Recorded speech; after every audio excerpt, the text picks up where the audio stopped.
Welcome. Today we're going to learn how to assemble our Lock Corner bakery box.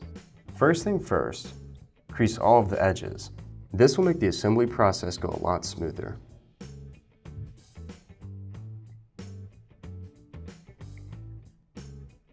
Next, pull the side up. Notice how there are these slits. Take the tabs and slide them in to lock into place. Repeat on the other side.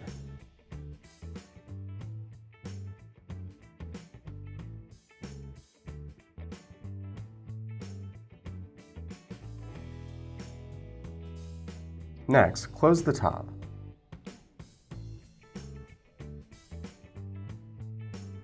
Then, push the lock in on the front.